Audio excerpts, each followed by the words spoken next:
Hey everyone, those of you who've been following my channel for a while probably recognize this old war horse here.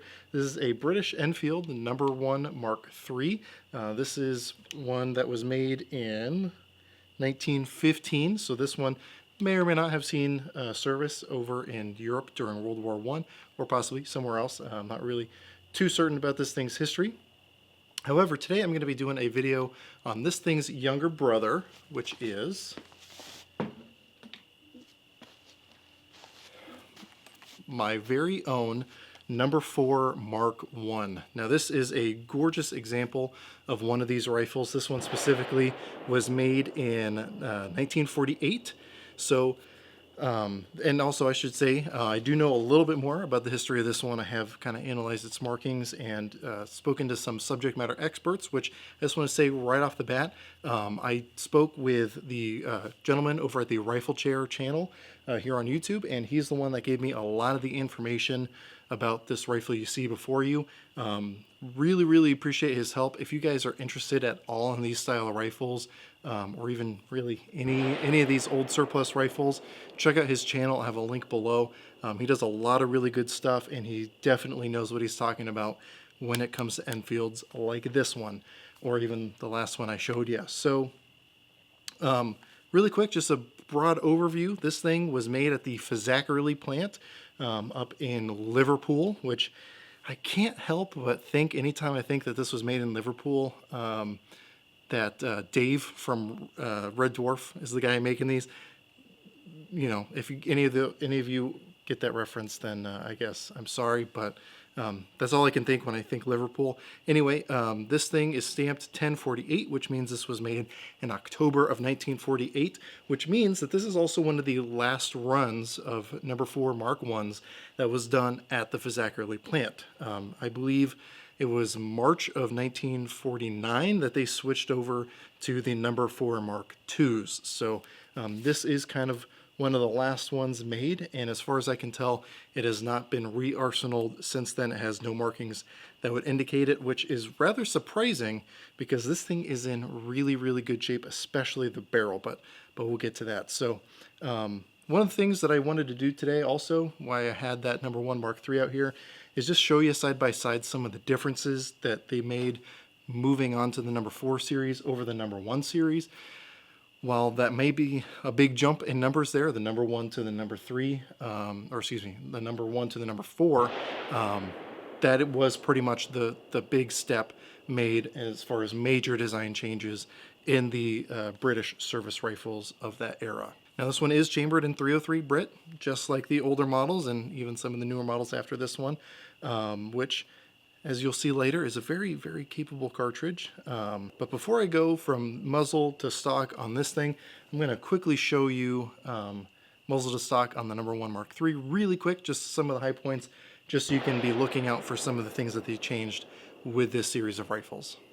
So this is going to be a refresher for those of you who saw my video on this rifle here. But up here in the front, we have a little bayonet nubbin up here at the front, which is kind of integrated into the front sight assembly up here with a bayonet lug. Moving back, we have a rear sight that is forward of your action back here. Quite a good deal forward, which means your sight radius is from here to here, which is not super long, maybe 2 feet at the most. Moving back, we have the action with a stripper clip groove, safety. Pretty much everything else is going to be very similar moving up. But again, the biggest differences to look out for here are how this rear sight is set up and how this front sight is set up. So now that we're back to this #4, hopefully you'll be able to see some of the differences. Now there's not a ton of differences, to be completely honest with you, as far as aesthetics at least. And that's because the other Enfields already had a lot going for them. There were a couple things that they wanted to change with these rifles to help, you know, fit the needs of the time, and also to hopefully improve accuracy. Now that one, if you've seen the video on it, is not super accurate, but it's also just that specific example. I don't think across the board they are as inaccurate as that one, but there were still some things left to be desired in the accuracy department on the #1s. So with this #4 up here in the front, you'll see the front sight up here. It does have the hood still, however it is kind of independent from the little bands up here. So having a bunch of stress. On that one, you can tell that that front sight is inducing stress on the barrel, which obviously pushes it off center, messes with the harmonics. Not a good thing as far as accuracy goes. With this one, it is separate from the stock here. Now, moving back, we do have a band pretty much right behind it. However, while it's not free floated, it is actually kind of attached to the stock up here in the front. If I push up, you'll see that there is some upward play there, and that is intentional. That basically makes it as repeatable as possible as far as accuracy goes, especially when you have the bayonet attached, which the bayonet lug is different on here. It's just these two little ears up here on the front. That's what the bayonet attaches to, so you don't have that little nubbin sticking out on the front to index it, or the little bayonet lug in the back to secure it. The nice thing about this design is it leaves it much easier to adjust for windage on this front sight versus the older one. The older one, you had to take off that whole front shroud in order to get to the front sight. This one, it leaves it open on the sides here to be able to push it left or right for windage, and this one's pretty much on as far as I'm concerned. So we have a little band up here to keep everything nice and tight. Moving back, we have our front sling swivel with another band to keep everything nice and tight. And then back here, action is going to be almost identical.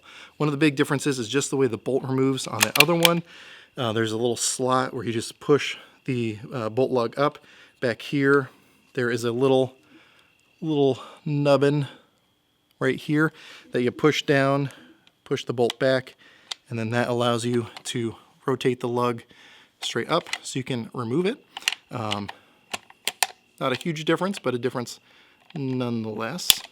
And then one of the other things that may have been conspicuously absent from up here is our rear sight, which is actually mounted way back here at the rear of the action. So instead of having a sight radius from here to here, you're almost doubling it by having it go all the way from the front of the barrel all the way to the back of the action. Now, that mixed with the way everything's bedded up here, in my own personal experience, has caused an very much increased accuracy potential with this rifle. At least this specific version has been surprisingly accurate in my hands for what that's worth.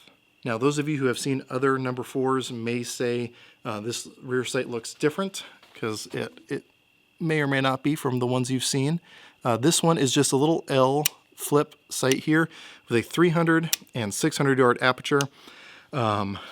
They do have ones that have little click gradations up or down that you can adjust, obviously, for elevation.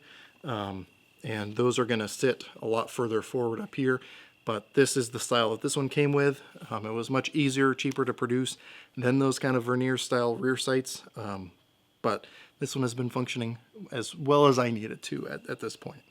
One of my favorite features with these rifles is still retained with this one, and that is the 10-round box magazine, which is actually detachable. There's this little button right up here in front of the trigger, which if I can just rest this on my shoulder, you push up on that, and it allows you to remove your magazine. Now, these were not intended, at least not with the number 4s, to be issued multiple magazines, and for your reloads, you just swap magazines. That's not what it was intended for, hence why it still has the stripper clip groove back here, and will be fed with stripper clips, as you'll see later. I will say, a lot of them need tuning, especially if you get new unissued ones. You're going to want to smooth them out, but the stripper clips do work, and they are available out there.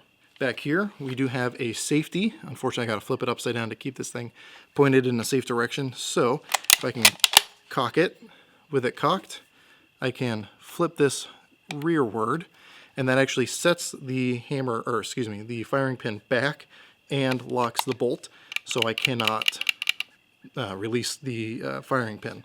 If I flip it back forward, now we can cycle the bolt as well as pull the trigger, if you can hear that. Now, one of the weird things about these rifles versus a lot of other era rifles is that these are cock on close. So if you are used to shooting Mausers, Mosin Nagants, pretty much any other rifle out there, you're used to, as you pull the bolt up, it cocks the firing pin to the rear, and then it's very easy to close.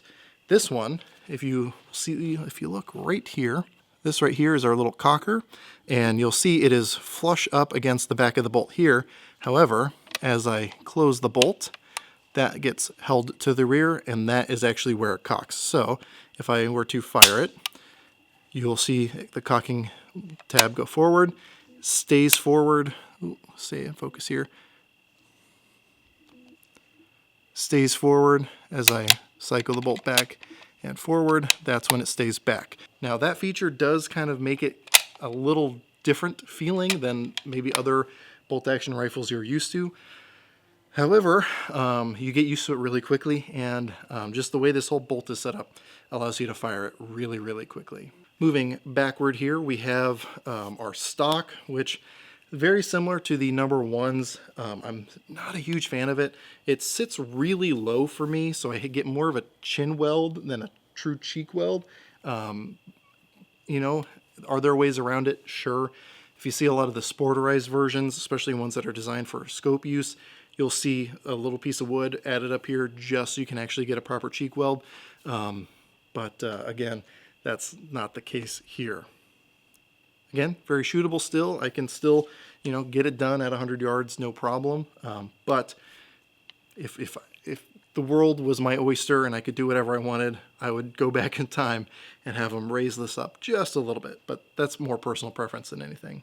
Back here in the stock, you do have a little trap door here, and that is for the, it's not necessarily a cleaning kit, it's more of a, like a little grease tube thing, so you can get through and grease everything up, make sure everything's running nice and smooth. And that's really one of the things that I like about these rifles, is the actions are nice and smooth. Even that number one, which is over 100 years old now, has a nice smooth bolt on it. Now, one of the reasons for that could just be the single locking lug up here in the front, which means you don't have a second one kind of dragging along the raceways, but nonetheless, it is a nice, very smooth, very satisfying bolt to actuate. So that's kind of the overview of these number 4 Mark 1s.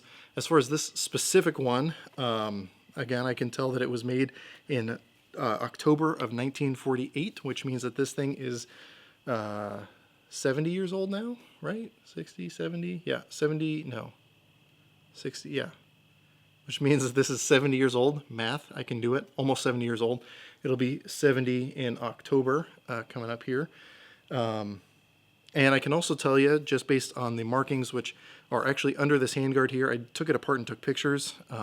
This was issued to troops in South Africa, based on the stamping up here, if I understand correctly. It's got the little crosses, was it cross rifles, cross swords? I don't remember. You'll see the picture of it with the SA next to it, which, as I understand it, means it was sent to South Africa, which people in South Africa may wish they had one of these back based on the politics going on over there right now, but that is not a topic for this video, so I'll just kind of glance on over that. Kind of crazy, but nonetheless not for this video. Anyway, so I've been yapping a really long time. Let's go ahead and just shoot this thing a little bit. So right now what I'm going to do is shoot at a steel silhouette that I have at 100 yards. I got a 10-round magazine, fully loaded, ready to go. Just figure we'll see what I'm able to do with this rifle shooting standing at 100 yards. And I believe it's like a 11.5 by 17 steel. So if that tells you anything. So let's go ahead and see, just kind of taking my time, what we can do here.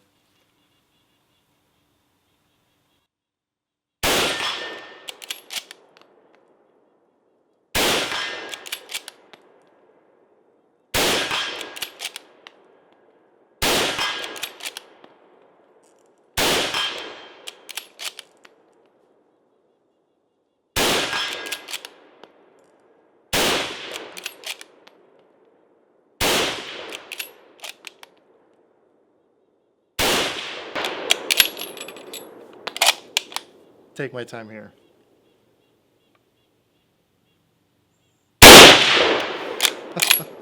Well, we started good. So I want to go ahead and demonstrate really quick how these stripper clips work. Now, even though it's a 10-round magazine, it is fed with 5-round stripper clips. While they're rimmed, the way there is a correct way to stack them: down, up, down, up, down, down, up, down, up, down. Okay, wanted to make sure I didn't lose count of ups and downs there. And again, even though they're rimmed, this should prevent them from experiencing rim lock. I have once or twice had it happen where I'll still get a rim lock with this rifle, but again, this is the correct way to do it. So again, even though there's only 5 rounds, what you would do is just drop it into the stripper clip groove right here, and then my stripper clips are kind of stiff still.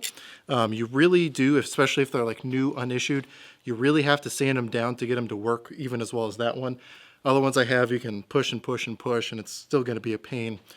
So if I had another stripper clip that was already ready to go, I would just top this thing off with 10 rounds, and then it'd be ready to go.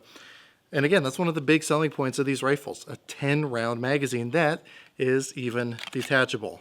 But again, we'll touch more on that later. So I guess now that I have 5 rounds loaded up, let's go ahead and take some more shots at that steel at 100 yards.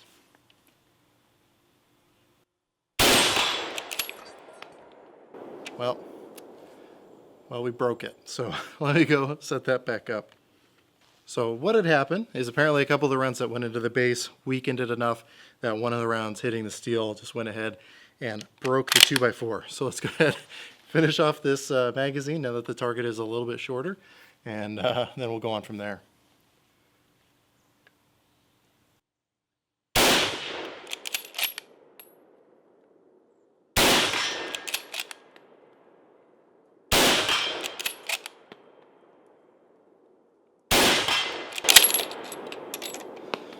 All right. One of the things to keep a lookout for if you're going to be buying these rifles is whether or not the barrel is a 2-groove or a 5-groove barrel. The 2-groove barrels were made just because they were cheaper and easier to produce during wartime. However, people have had less than ideal accuracy with those. This one is a 5-groove barrel, and I, again, have had really good success accuracy-wise with this. I've been mostly shooting either factory PPU ammo or I've also been doing a lot of hand loads for this thing, and I've got a load made up with this thing with 150 grain bullets and BLC2 powder that this thing just loves and will put into, with iron sights, about 1.5 inches at 100 yards if I'm doing my part, which you can't really ask for much more than that. Now that's shooting it rested and all that. Shooting it offhand, obviously not as great, but still not too shabby if I do say so myself. Now, one of the things I wanted to do in this video is kind of show a size comparison, because with a lot of these old milsurp rifles, it can be a little hard to figure out size and, dimensions.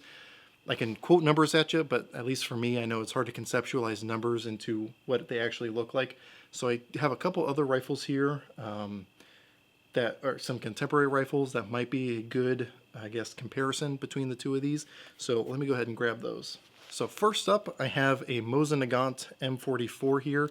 Now this one is actually a little bit shorter. I have them butt to butt right now, and you can see it's maybe about a good 3 to 4 inches shorter than the number 4 here.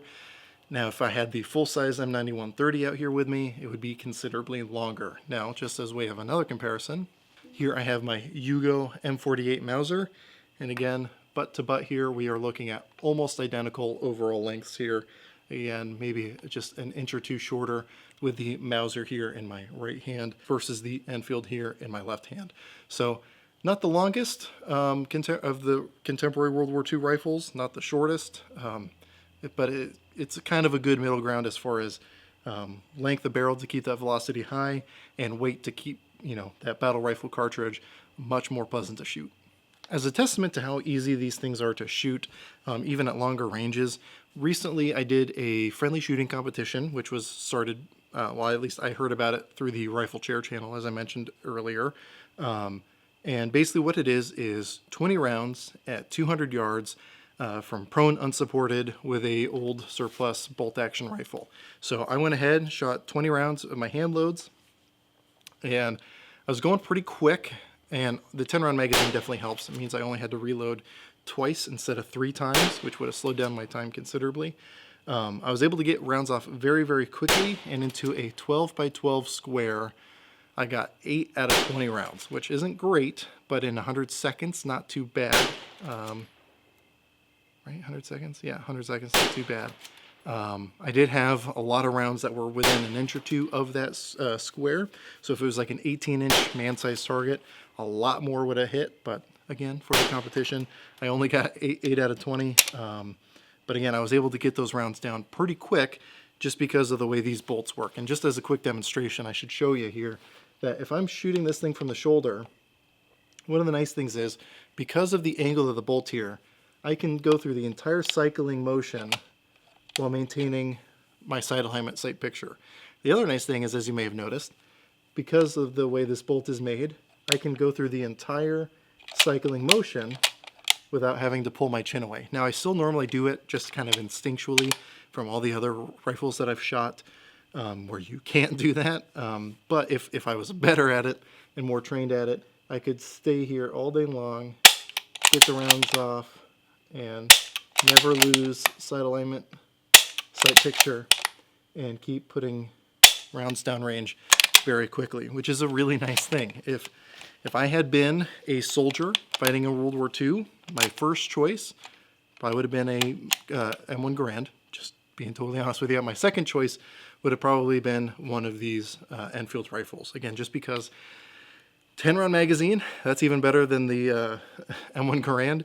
And also, you can get really good accuracy and continuity of fire with some of these. If you have an entire squad laying down rounds with these rifles, you can get fire superiority pretty quickly against other era rifles. If you're talking modern day times, 30-round box magazines are probably going to win there, at least as far as, again, gaining fire superiority and continuity of fire. But for the time, 10 rounds, pretty dang quick, is very respectable.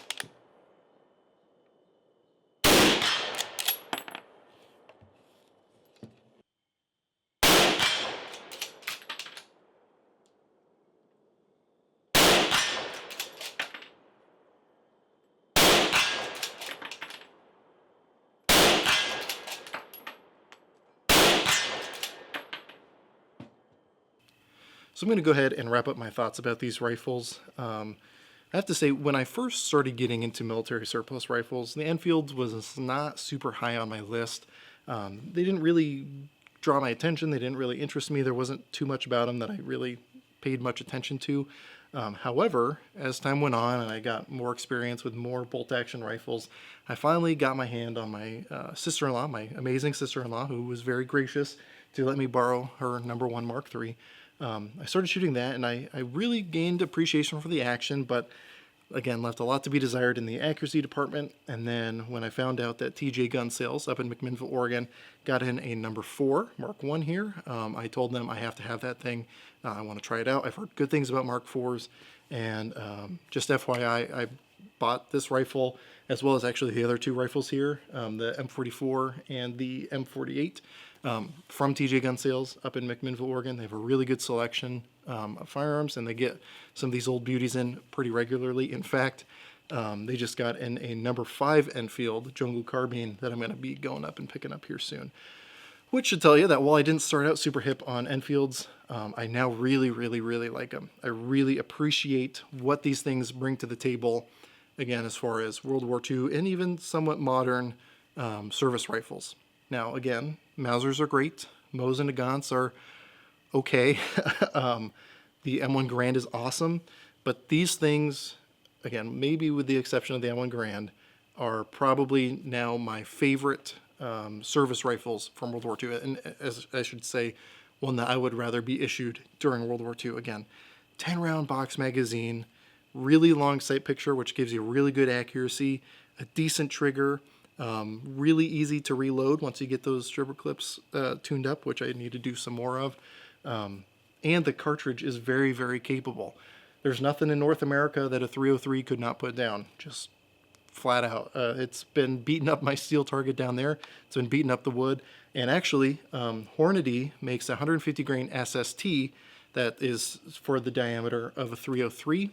So I'm actually going to be hopefully picking some of those up soon and maybe doing a gel test if that's something you guys want to see, just to see what kind of terminal ballistics you can get with one of these old rifles. Because again, this is a 70-year-old rifle, or at least it'll be 70 in October. And it is still a very, very capable rifle. Now, would this be my #1 go-to in a zombie apocalypse? No. But if I lived in a state with a 10-round capacity limit, or where they had an assault weapons ban, this is a really good rifle to look at. I mean, they're not super cheap anymore. You can get these for around $500 if you're frugal enough. But you can get a lot of life out of these and a lot of really good uses out of these. It would work as a good hunting rifle, and you know, again, if you're in one of those crazy states or crazy countries where you can't exercise freedom adequately, this, you know, might not be a bad rifle to trust your life to in a bad scenario, put it that way.